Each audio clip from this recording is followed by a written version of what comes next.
exercice 14. Alors, la première chose à faire, ça va être de schématiser la situation. Moi, j'ai déjà un petit peu commencé avant de commencer à filmer. Donc, on nous parle dans l'exercice 14 d'un rayon qui se propage dans l'air, qui pénètre dans une demi-sphère de cristal de baccarat d'indice de réfraction n égale 1,60. Donc, le rayon va d'abord passer dans l'air, ensuite atteindre la surface de séparation avec le cristal de baccarat. Donc milieu 1, il s'agit de l'air, milieu 2, il s'agit du cristal de baccarat. À propos du cristal de baccarat, donc on nous donne son indice 1,60, l'indice de réfraction du cristal de baccarat. Et si vous regardez tout en haut de la page 241, vous devez voir l'indice de réfraction de l'air et on nous dit que c'est 1. Voilà les deux indices de réfraction et il faut schématiser la situation. Donc on va dessiner le rayon, le faisceau du laser. Et on nous dit que le faisceau du laser fait un angle de 55 degrés avec la surface de séparation des deux milieux. Et on nous demande de respecter la valeur angulaire quand on va représenter ça. Donc, on positionne son rapporteur et on va dessiner un angle de 55 degrés.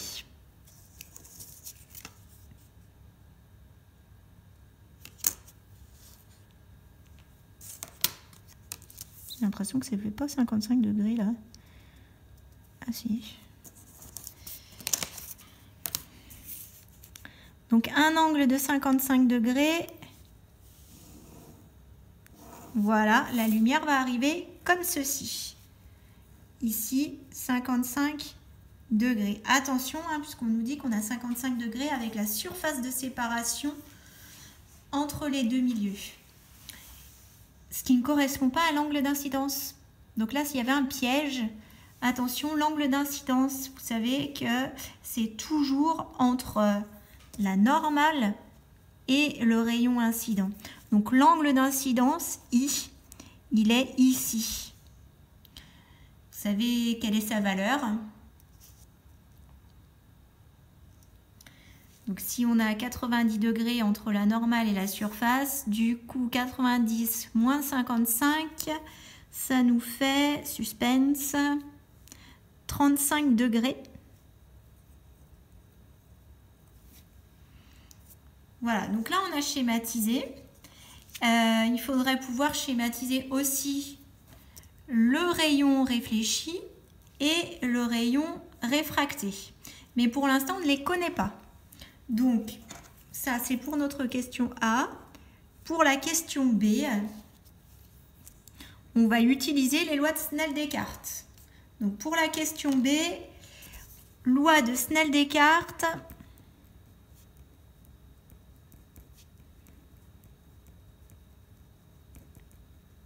Pour la réflexion.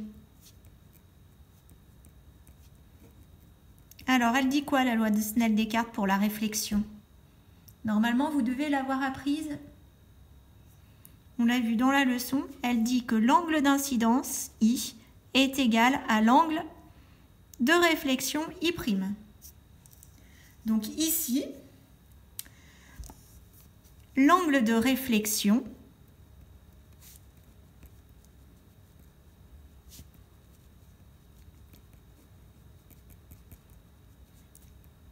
I' va valoir 35 degrés.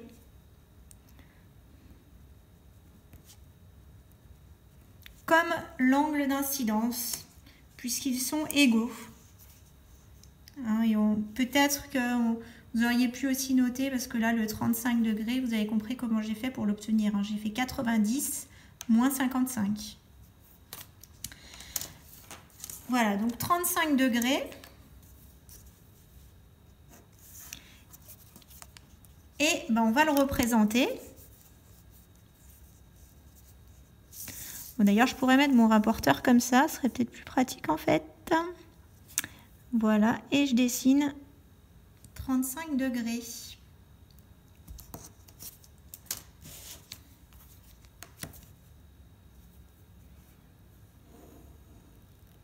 Voilà, donc quand le rayon du laser arrive ici, il y a une partie qui va être réfléchie dans cette direction-là, ce sens-là, avec un angle I' qui vaut 35 degrés. Hein, ces deux angles sont égaux. Ensuite, question C. On nous demande de calculer la valeur de l'angle de réfraction. Donc cette fois-ci, on utilise la loi de Snell-Descartes. Ça y est, je me mets à bafouiller, c'est le track de la vidéo. Pour la réfraction.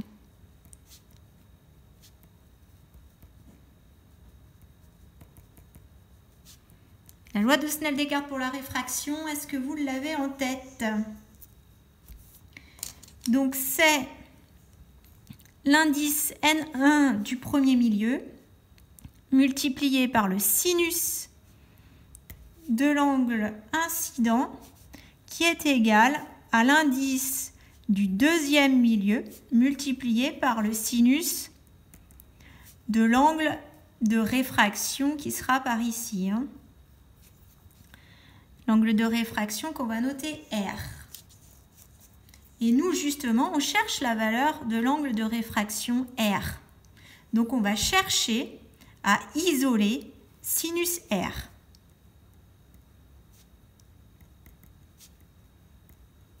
Alors, si j'isole sinus R, puisque c'est sinus R que je cherche.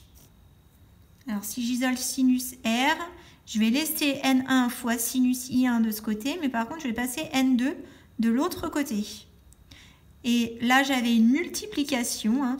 C'est pas noté, le signe multiplié n'était pas noté, mais il est sous-entendu. Donc, j'ai une multiplication, ce qui veut dire que quand je vais passer le N2 de l'autre côté, en fait, je divise par N2. Donc, on va faire N1 fois sinus I divisé par N2. On fait l'application numérique en prenant bien pour N1 1,0 multiplié par le sinus de l'angle I qui valait 35 degrés, donc sinus de 35 degrés. Attention que la calculatrice soit bien réglée en degrés. Divisé par l'indice N2 du cristal de Baccarat. 1,60. Vérifiez bien, essayez de taper le calcul pour voir si vous avez réglé votre calculatrice correctement. Mettez pause hein, si vous n'avez pas eu le temps de faire le calcul. Et donc, on trouve 0,358. Attention, ça, c'est pas la valeur de l'angle. Ça, c'est la valeur du sinus de l'angle. Pour trouver la valeur de l'angle, il va falloir prendre la fonction inverse du sinus, c'est-à-dire l'arc sinus. Alors là, il va falloir trouver la touche sur votre calculatrice. Donc, on va faire, si vous avez une touche sinus moins 1, de 0,358 pour trouver pour quel angle on a un sinus qui vaut 0,358. Alors, si vous tapez ça sur votre calculatrice, vous devez trouver environ 21 degrés. Voilà, donc l'angle de réfraction R vaut 21 degrés environ. Et on va en profiter pour le représenter. Donc, je prends mon rapporteur et je vais essayer de faire 21 degrés. Donc, forcément, mon rapporteur n'est pas dans le bon sens. 10, 20, 21. Voilà. Je vais pouvoir tracer ça.